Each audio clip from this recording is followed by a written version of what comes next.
அருட்பெரும் ஜோதி தனி பெரும் கருணை அருட்பெரும் ஜோதி. இந்த வள்ளலாரை இவங்க எந்த மாதிரி பார்க்குறாங்க? ஒரு சமய துறவியாக பார்க்குறாங்க, ஆன்மீக நண்பராக பார்க்குறாங்க. வள்ளலார் எந்த சாதிக்கும் சமயத்துக்கும் அப்பாற்பட்ட வள்ளலாரையும் வைகுந்தரையும் மறந்தனால தான் நீ இன்னைக்கு இப்படி இருக்க. நம்ம வள்ளலாரை வணங்காமல் யாரை வணங்க போகிறோம்? சாய்பாபாவையா, ஸ்ரீராமரையா, சத்ரபதி சிவாஜி? பாப்பானுக்கு கீழே எல்லா சதியும் ஒரே சாதி தான், ஒரே தாழ்த்தப்பட்ட சாதி தான். சன்மார்க்க சபையை அவங்க முழுவதுமாக கவலைக்கிறாங்க. சித்தாரை பற்றி படிங்க. நீங்கள் சாய்பாபாவையும் ஸ்ரீராமரையும் தூக்கிட்டு வர்றதுக்கு பதில் மாடி பேரை கண்ட போதெல்லாம் மாடினு ஒரு பயிர் சாதனை கூட பண்டை பெரும்புகள் உடையோமா இல்லையா? பாருக்கு வீரத்தை சொன்னோமா இல்லையா? எண்டிசை வாய்மையால் ஆண்டோமா இல்லையா?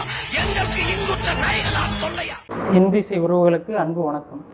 இன்னைக்கு நம்ம எதை பற்றி பார்க்குறோம்னா, வள்ளலார் ஐயாவோட பெருவெளியை திமுக ஆக்கிரமிப்பு பண்ணிக்கிட்டு இருக்கு. அதை பற்றி இன்றைக்கி பார்க்க போகிறோம். இந்த வள்ளலார் ஐயா இருக்காங்கள்ல, அவங்களுடைய பெருவெளி, அதாவது சத்திய ஞான சபை வடலூரில் இருக்குது. இதை திமுக அங்கே சர்வதேச மையம் ஒன்று கட்டித்தரேன் அப்படின்னு 100 கோடி மதிப்பில் அறநிலைத்துறை கட்டுப்பாட்டில் 100 கோடி ரூபாய் மதிப்பீட்டில் அங்கே ஒரு சர்வதேச மையம் அமைக்க போகிறாங்க. இப்போ சர்வதேச மையம் அமைக்கிறதுல எங்களுக்கு மாறுபட்ட கருத்து கிடையாது. ஆனால் சர்வதேச மையம் எங்கே அமைக்கிறன்றதுல தான் இப்போ பிரச்சனை இருக்குது. அந்த பெருவெளிக்கு எதிர்த்தாப்புலேயே அங்கே இருக்கக்கூடிய அந்த இடங்களை கையகப்படுத்தி அங்கே உங்களுடைய சர்வதேச மையத்தை அமைச்சுக்கோங்கன்னு அங்கே இருக்கக்கூடிய ஊர் மக்கள் கிராம மக்கள் கோரிக்கை வைக்கிறாங்க. அதை காது கொடுத்து கூட கேட்காம இந்த வள்ளலார் பெருவெளியில் நான் 100 கோடி ரூபாயில்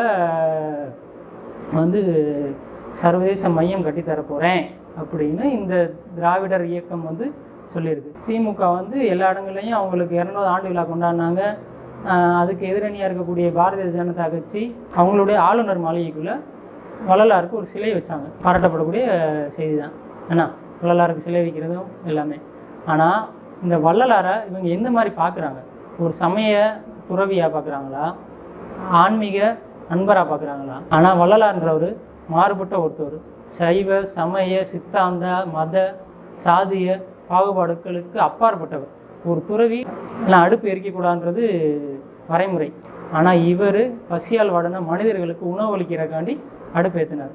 இதுதான் வள்ளலார். வள்ளலார் எந்த சாதிக்கும் சமயத்துக்கும் அப்பாற்பட்டவர். அதற்கு கீழே வரமாட்டார் அவர். சரிங்களா? வள்ளலாரை ஏன் நாம் கொண்டாடணும் அப்படின்னு கேட்குறாங்க. வள்ளலாரையும் வைகுந்தரையும் மறந்தனால தான் நீ இன்னைக்கு இப்படி இருக்க. வள்ளலார் அனைத்து உலகத்துக்குமான அனைத்து மனிதர்களுக்குமான ஏற்றுக்கொள்ளக்கூடிய ஒரு இறை. அவர் ஒரு தூதுவர். சரிங்களா? இறை தூதுவர் தான் அவர். மனிதனாக பிறந்த அனைவரும் பின்பற்ற வேண்டிய ஒரு மகா மனிதர் தான் வள்ளலார். சரிங்களா? வள்ளலார் மனிதர்களுக்கானவர் மட்டும் அல்ல, அனைத்து உயிர்களுக்குமானவர். அனைத்து உயிர்களும் துன்பப்படுறதை விரும்பாதவர். அனைத்து உயிர்களும் துன்பப்படும் போது வருந்தக்கூடியவர். சரிங்களா? இதுதான் வள்ளலார். நம்ம வள்ளலாரை வணங்காமல் யாரை வணங்க போகிறோம்? சாய்பாபாவையா, ஸ்ரீராமரையா, சத்ரபதி சிவாஜிவா தலைவராக எடுத்துக்கிற போகிறோம்? ஸ்ரீராமரையா? ஸ்ரீராமர் நம்ம என்ன நிலத்துக்கானவரா? வள்ளலார் நம்ம கட்டாயம் போற்றப்பட வேண்டியவர். அவர் வழி நம்ம பின்பற்ற வேண்டியது அவருடைய சுத்த சன்மார்க்க வழியை நம்ம பின்பற்றியே ஆகணும்.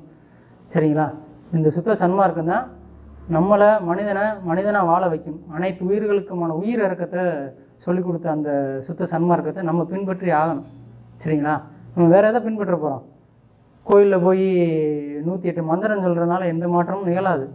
சரிங்களா? எந்த மாற்றமும் நிகழாது. உன்னோட வாழ்க்கையில் என்ன நிகழும்? ஒன்றும் கிடையாது. கல்லை வணங்காதேன்னு சித்தர்கள் முதற்கொண்டு வள்ளலார் முதற்கொண்டு சொல்லியிருக்காங்க. நீ எதை இறைவனை வணங்குற? அந்த இறைவனுக்கு உன்னால் என்ன பண்ண முடியும்? உன்னால் உள்ள கோயிலுக்கு போக முடியுமா? கருவறைகளை நுழைய முடியுமா? சொல்லு. இறைவனை தொட்டு உன்னால் வணங்க முடியுமா? மேல் சாதி கீழ் சாதிலாம் இல்லை, எல்லா சாதியும் ஒன்று தான். பாப்பானுக்கு கீழே எல்லா சாதியும் ஒரே சாதி தான், ஒரே தாழ்த்தப்பட்ட சாதி தான். நீ எங்கே அடிச்சுக்கிற? உனக்குள்ளே அடிச்சுக்கிற. சாதிக்கு இங்கே ஐயாவுக்கும் என்னடா சம்மந்தம்னா, அந்தையும் அவர் தவிர்த்தவர். இந்த நெத்தியில் பட்டையை போட்டு அவரையும் ஒரு மத அடையாளமாக சங்கிகள் சொல்லிக்கிட்டு தராங்க. அவர் அந்த விபூதியையுமே தவிர்த்தவர் பிற்காலத்தில். அவர் நல்லா படிங்க, அவரை பற்றி புரிஞ்சுக்கோங்க.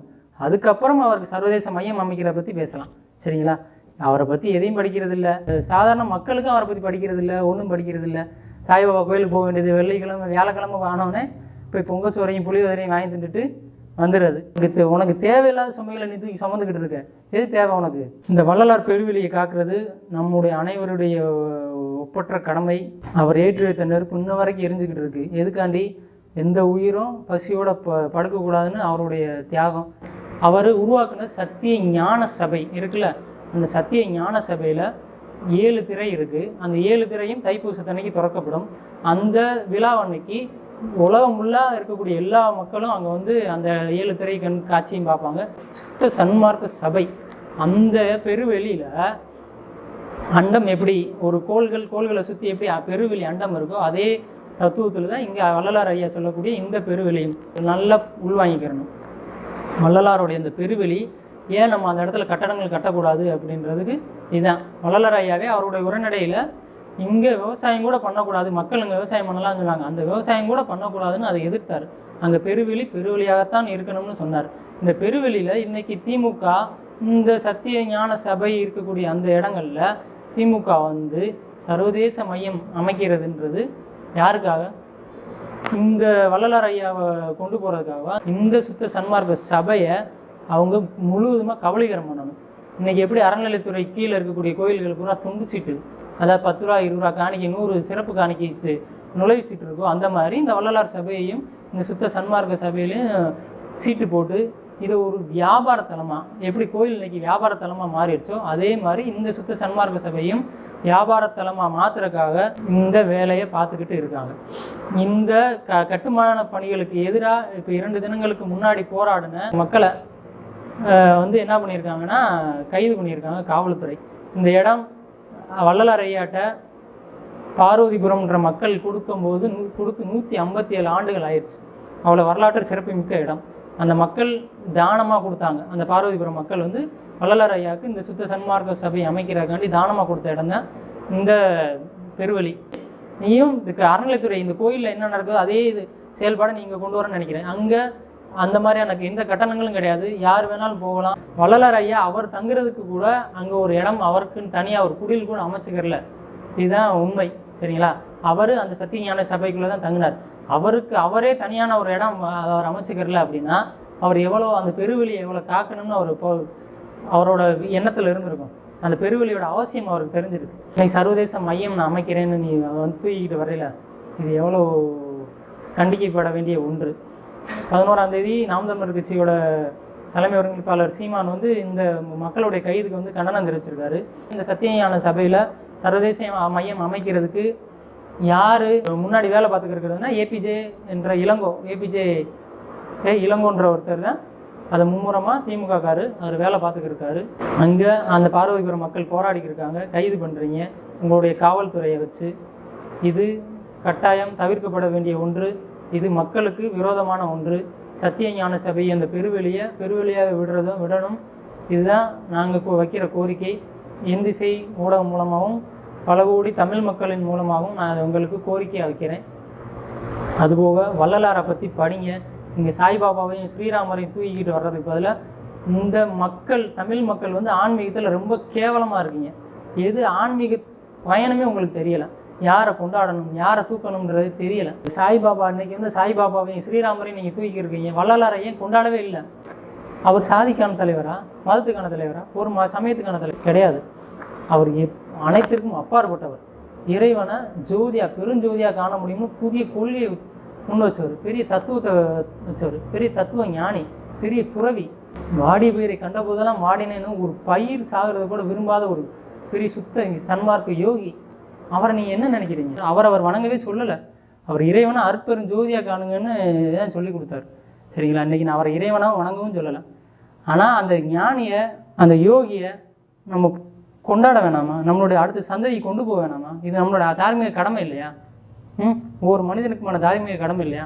ஆனால் அவர் வாழ்ந்த இடத்தையும் அவர் சத்திய ஞான சபை அவர் அந்த தர்ம சிந்தனையை போதிச்ச இடத்துல நீ போய் இன்றைக்கி பன்னாட்டு மையம் அமைக்கிறேன், அந்த இடத்த நான் குழி தோண்டி சிதைக்கிறேன், அந்த இடத்த நான் சுக்குநூறாக ஆக்குறேன், அந்த இடத்துல இந்த வரலாறு அழிக்கிறேன் அப்படின்னா இது எப்படி? உனக்கு நீ சம்பாதிக்கிறதுக்கு 1000 வழி இருக்குது. இந்த அறநிலையத்துறை இல்லை ஏற்கனவே கோடிக்கணக்கான பணம் நீங்கள் உங்கள் கையில் இருக்குது. அந்த பணம் உங்களுக்கு கொள்ளையடிக்கிறதுக்கு பத்தாதா? அறநிலையத்துறை எதுக்கு இதில் தலையிடுற? கோயிலில் சம்பாதிக்கக்கூடிய அதே வருமானம் எனத்தையும் சபையில் நீ சம்பாதிக்கணும்னு நினைக்கிறியா? சத்திய ஞான சபை சம்பாதிக்கிற இடமா? நற்சிந்தனைகளை போதிக்கிற இடம், நற்கருத்துக்களை போதிக்கிற இடம், மனிதர்களை சுத்த சன்மார்க்கத்தில் ஈர்க்கக்கூடிய இடம், மக்கள் நல்வழிப்படுத்தக்கூடிய இடம். அந்த நல்வழிப்படுத்தக்கூடிய இடத்த நீ என்ன பண்ணுற? சிதைக்கிற. அதில் உன்னுடைய கருத்துக்களை நீ விதைக்கிற, அதில் திணிக்கிற. மக்களுடைய கருத்துக்களை கேட்காம உன்னுடைய குறிக்கோளை மட்டும் நீ அதில் திணிக்கிற. மக்கள் கருத்து கூட சொல்ல விடாமல், அவங்கள கூட கருத்து கேட்காம அவங்கள கைது பண்ணுறிய போராட்ட மக்களை. இது சரியான முறையா? இது சரியான நடைமுறையா? இது மிகப்பெரிய அடக்குமுறை இல்லையா? அந்த பார்வதிபுரம் மக்களுடைய உரிமை இல்லையா அந்த இடம்? அந்த மக்கள் போராடுறதுக்கான உரிமை இருக்கா இல்லையா? அவங்கள எது கைது பண்ணுறீங்க? அந்த கட்டணம் கட்டுறதுக்கு கீழே பள்ளம் தோணுனாங்க, அந்த இடத்துல அந்த மக்கள் போராடினாங்க. அது அவங்களோட உரிமையை தானே கேட்குறாங்க. அது அவங்களோட மூதாதையர் இடம் தானே, அவங்களுக்கு சொந்தமான இடம் தானே. 157 ஆண்டுகளுக்கு முன்னாடி அவங்க மூதாதையர்கள் கொடுத்த இடம் தானே, அவங்களுக்கு உரிமையான இடம் தானே. உனக்கு என்ன உரிமை இருக்குது? இந்த இடத்த உரிமை கொண்டாட திராவிட ஆரிய தேசிய கட்சிகளுக்கு என்ன உரிமை இருக்குது? இந்த இடத்துல நீ உன்னுடைய கருத்துக்களை, உன்னோட அதிகாரத்தை திணிக்கிறதுக்கு அந்த இடத்துல உனக்கு என்ன உரிமை இருக்குது? இந்த நாட்டிலே உனக்கு உரிமை இல்லை. நீ ஆட்சி அதிகாரத்தில் இருக்கீங்க, அவ்வளோதான். இந்த ஆட்சி அதிகாரத்தில் இருந்தால் உங்களுக்கு எல்லாமே இருக்குதுன்னு அர்த்தமா? இது உங்களுக்கான இடமா? அது அந்த மக்களுடைய இடம், சரிங்களா? அது யாரும் சொந்தம் கொண்டாட முடியாது. வள்ளலார் ஐயா சத்தியஞான சபை நிறுவன அந்த இடம், அந்த சத்தியஞான சபையில் அந்த பெருவழி சத்தியஞான சபை எப்படி இருக்கும்? எண்கோண வடிவத்தில் இருக்கும். எண்கோண அமைப்புனா 8 திசைகளையும் ஒரே மாதிரியான அமைப்பு இருக்கும். 8 கதவுகள் இருக்கும். அந்த 8 கதவுகள் மூலமாக மக்கள் எல்லா பக்கமும் திறந்த வெளியில் இருந்து அந்த 8 பக்கத்தில் ஒரு மையத்தில் இறைவனை காணணும், அந்த அற்பெரும் ஜோதியை காணணும்னு உருவாக்கப்பட்ட இடம். அந்த எண்கோண அமைப்பை நீ சிதைக்கிறது சரியா? இதை பற்றி வரலாறு உனக்கு தெரியுமா? படிப்பினை இருக்கா உனக்கு? அதை பற்றின படிப்பினை இருக்கா? எந்த படிப்பினையும் தெரியாது, எந்த வரலாறும் நாங்கள் படிக்க மாட்டோம். எங்களுக்கு தேவை அந்த இடம், அந்த பெருவெளி. இந்த மக்கள் நீ காதில், நீ இந்த காதில் கூட இந்த காதில் போயிடும், நாங்கள் வாங்கிக்கிறோம். எதையுமே நாங்கள் கவனத்தில் கொள்ள மாட்டோம். நாங்கள் என்ன நினைக்கிறோமோ அதுதான் திணிக்கணும். இது பெரிய கருத்து திணிப்பு இல்லையா? அடக்குமுறை இல்லையா? மக்களுக்காக தான் அரசாங்கம், அரசாங்கத்துக்காண்டி எந்த மக்களும் கிடையாது. சட்டமன்ற உறுப்பினராகவோ பாராளுமன்ற உறுப்பினராகவோ ஆகணும்னா மக்கள் வாக்கு செலுத்தணும். வாக்கு செலுத்தக்கூடிய அதிகாரம் மக்கள்கிட்ட இருக்குது. உன்னை தேர்ந்தெடுக்கக்கூடிய அதிகாரம் மக்கள்கிட்ட தான் இருக்குது. நாங்கள் தேர்ந்தெடுக்கலாம், நீ யார்? ஒன்றுமே இல்லை, சரியா? இந்த அதிகாரத்தை மக்கள்கிட்ட திணிக்காதீங்க. உங்களுடைய அதிகார திமிரை மக்கள்கிட்ட காமிக்காதீங்க. அந்த வள்ளலார் பெருவெளியை பெருவெளியாகவே விடணும். அந்த சத்தியஞான சபை சத்தியஞான சபையாக தான் இருக்கணும். தலைமை அமைப்புன்னு ஒன்று புதுசாக ஒன்று, தலைமை சங்கம்னு ஒன்று உருவாக்கி, போலி திராவிடர்கள் உருவாக்குன அந்த தலைமை சங்கத்தில் அந்த ஏபிஜே இளங்கோன்னு நினைக்கிறேன் அவர் பேர் கூட, ஆமாம், அவர் உருவாக்கின அவர் தான் அந்த இதில் முன்கட்டிக்கிட்டு இதில் வந்து சத்தியஞான சபை இருக்கிற அந்த பெருவெளியில் சர்வதேச மையம் உருவாக்கணும்னு அந்த இளங்கோ வந்து ரொம்ப மும்முரமாக வேலை பார்க்குறாருல, சரியா? மக்களுடைய எதிர்பார்ப்பும் எண்ணத்தையும் மக்களுடைய கருத்துக்களுக்கும் மதிப்பு கொடுத்து அந்த நீங்கள் இப்போ தோணுன அந்த பள்ளத்தை மூடிட்டு பெருவெளியை மறுபடியும் சமப்படுத்தி கொடுங்க. அந்த பெருவெளியில் நீங்கள் உங்களுடைய வேலையும் இருக்கணும், உங்களுடைய பங்கு இருக்கணும்னா சுற்றி மதில் சுவர் எழுப்புங்க, உள்ள மரங்களை பராமரிங்க, அந்த மட்டமாக இருக்க அந்த மண்கரையை புல்வெளியாக்குங்க. புல்வெளியாக்கு மக்கள் பயன்பாட்டுக்கு நல்ல வந்தால் மக்கள் அமர்றதுக்கான நல்ல சுமூகமான அமைதியான இடமா மாற்றுங்க. அவருடைய பெருவெளி அழிக்கணும்னு நினைக்கிறது ஒரு தவறு இல்லையா? அபத்தம் இல்லையா? அநாகரிகம் இல்லையா? பெரிய அடக்குமுறை இல்லையா? அங்கே போராடுற மக்கள் அடக்குறது பெரிய அடக்குமுறை இல்லையா? இதுக்கு தான் நீங்கள் ஆட்சி ஆனீங்களா? இது ஆட்சி அதிகாரம் உங்களுக்கு தேவையா? இந்த தேர்தல் நேரத்தில் யாரும் போராட மாட்டாங்க அப்படின்ற இந்த சமயத்தை பயன்படுத்தி கட்டடம் கட்டுவதற்காக நிலத்தை தோன்றீங்க, அது தவறு இல்லையா? இந்த பெருவெளியாக விடுறது தானே தேவையான ஒன்று. ஏன் பெருவெளிக்கு ஏத்தாப்புல அந்த சுத்த சன்மார்க்க சபைக்கு ஏத்தாப்புல தான் இடம் கிடக்கு, அதை அரசு கையகப்படுத்தி அங்கே உங்களுடைய சர்வதேச மையத்தை அமைக்கலாமே. யோசிக்கணும். நம்மளுக்கு லாபம் மட்டும் வருதுன்னு எங்களுடைய அடையாளங்களை, தமிழர் அடையாளங்களை அழிக்கிறது வந்து திராவிட கழகத்துக்கு புதுசு ஒன்றும் இல்லை.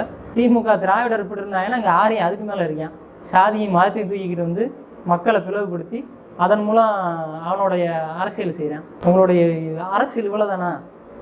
மக்களுக்கான சமூக நீதி, சமத்துவம். இங்கே சமத்துவமும் சமூக நீதின்றனால நிறைய கேள்விகள் இருக்குது. சமத்துவமும் சமூக நீதியும் ஒன்றா? மொத்த மக்கள் தொகையில் 16.63% பிற்படுத்தப்பட்ட பட்டியலினத்த சமூக மக்கள் இருக்காங்க. அவங்களுக்கான ஒதுக்கப்பட்ட நிதிகளில் நீங்கள் செலவழித்த மொத்த தொகை 1.1% மொத்த நிதியில். இது ஆய்வறிக்கை சொல்லுது. பல முறை சொல்கிற அதே கோரிக்கை, பெருவெளியாகத்தான் இருக்கணும். இதுதான் சத்திய ஞான சபையோட நோக்கமும் ஐயா வள்ளலாரோட கோரிக்கையும் சிந்தனையும் அதுதான். இந்த மரபை, இந்த நடைமுறையை நீ உன்னோட இஷ்டத்துக்கு மாற்றி அமைக்காதீங்க. மக்கள் ஒன்று கூடி இந்த அரச பயங்கரவாதத்துக்கு எதிராக மக்கள் ஒன்று கூடணும். எல்லாரும் ஒன்று சேர்ந்து இந்த சத்தியஞான சபையை காக்கணுன்றது என்னுடைய கோரிக்கை, இந்திசையோட கோரிக்கை, ஒட்டுமொத்த தமிழ் இனத்தோட ஒட்டுமொத்த மனித குலத்தோட கோரிக்கையாக அரசாங்கத்துக்கு நான் வைக்கிறேன். நன்றி.